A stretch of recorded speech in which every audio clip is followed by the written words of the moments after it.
कृष्णा, राधे राधे, श्री हरिदास। स्वागत है आप सभी का।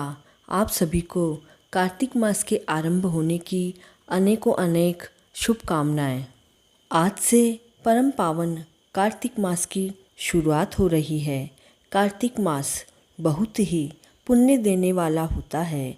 आनंद कंद भगवान श्री कृष्ण के परम प्रिय इस कार्तिक मास के माहात्म्य को जो श्रवण करते हैं और सुनाते हैं, वे दोनों ही अपने जन्म जन्मांतर के पापों से सर्वथा मुक्त हो जाते हैं और इस लोक में अनंत सुख प्राप्त करते हैं व अंत में वैकुंठ लोक में निवास करते हैं।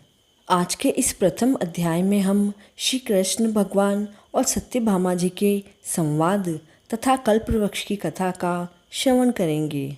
नैमिषारण्य तीर्थ में श्री सूत जी महाराज अपने 84,000 सौनकादिक ऋषियों से बोले, अब मैं आपके सामने कार्तिक माहात्म्य की श्रेष्ठ कथा कहता हूँ, जिसे सुनकर मनुष्य सभी तरह के पापों से छूटकर अंत में वैकुंठ लोक को प्राप्त करता है।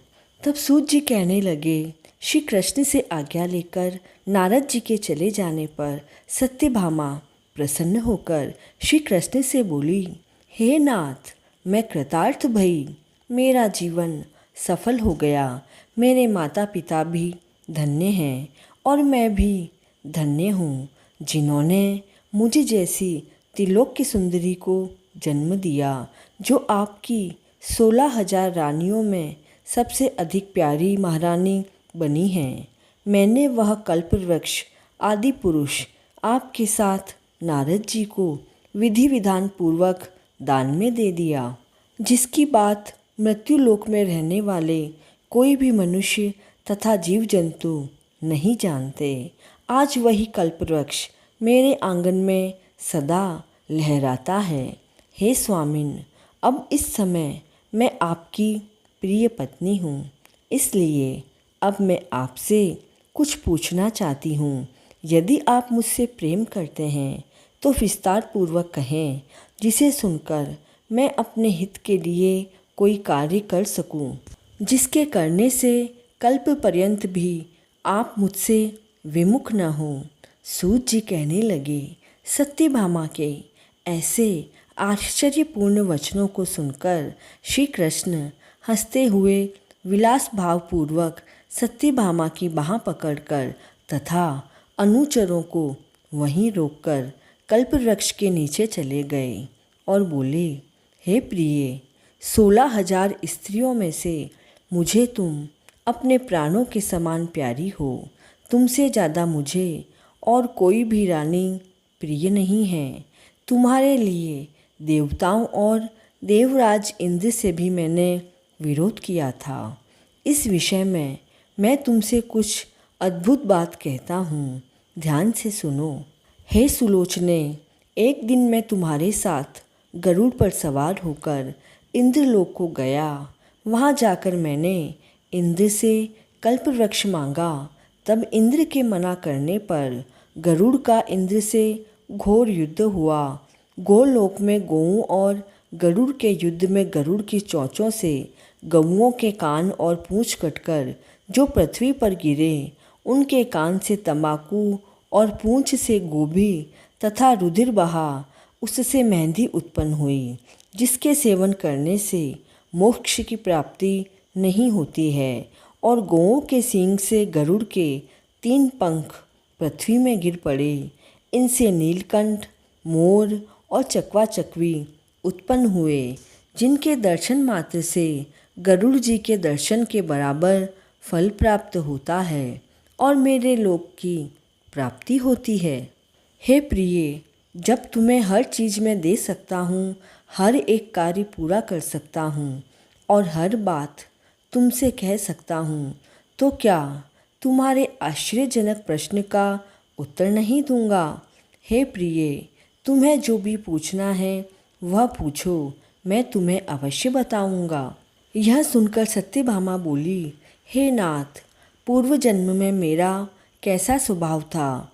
मैं किसकी पुत्री थी? मैंने कौन से दान व्रत तथा तप किए, जिससे मुझे मृत्युलोक में जन्म लेना पड़ा और ऐसे कौन से शुभ कार्य किए कि यहाँ आकर आपकी अर्धांगिनी हुई और आप गरुड़ पर सवार होकर मुझे अपने साथ लेकर इंद्रादि देवताओं के स्थान पर घूमते हो। तब भगवान श्री कृष्ण बोले, हे कांते, तुम पूर्व जन्म में किसकी पुत्री थी, कौन से पुण्य और व्रत आदि तथा शुभ कार्य किए, वह सब मैं तुमसे कहता हूँ। पूर्व समय में सतयुग के अंत अर्थात त्रेता युग में मायापुरी में अग्नि गोत्र में सब वेदांगों और यज्ञों को जानने वाला देव शर्मा नामक ब्राह्मण रहता था। वह रोजाना अतिथियों की सेवा, हवन और सूर्य भगवान की पूजा करता, इसलिए वह सूर्य की तरह बड़ा तेजस्वी था। उस ब्राह्मण के घर में बुढ़ापे में एक गुणवती नाम की सुशील कन्या उत्पन्न हुई। बड़ी होने पर उसका विवाह देव शर्मा ब्राह्मण ने अपने चंद्र नाम के एक शिष्य के साथ कर दिया और वे दोनों पिता पुत्र की तरह रहने लगे, क्योंकि देव शर्मा के कोई पुत्र नहीं था। एक समय वे दोनों कुशा और समिधा लेने के लिए वन में हिमालय की तलहटी में इधर उधर घूम रहे थे। तब उन्होंने एक विकराल राक्षस को अपनी ओर आते हुए देखा, जिसके भय से उनके शरीर शिथिल हो गए और उनमें भागने की शक्ति भी नहीं बची। तब उस काल के समान राक्षस ने उन दोनों को ही मार डाला।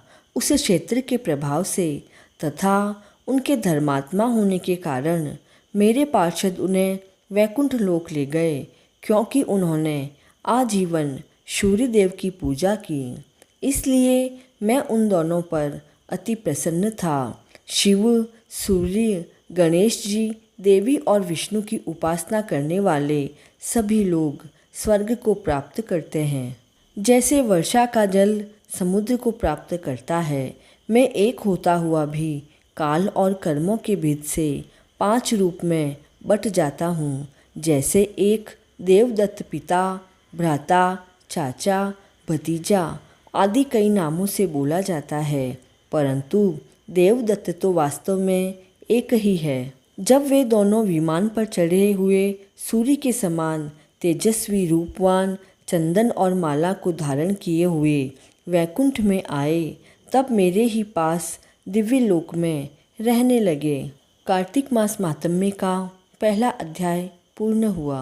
कार्तिक के ठाकुर श्री राधा दामोदर भगवान हम सभी पर अपना आशीर्वाद बनाए रखे। इसी शुभकामना के साथ जय श्री कृष्णा।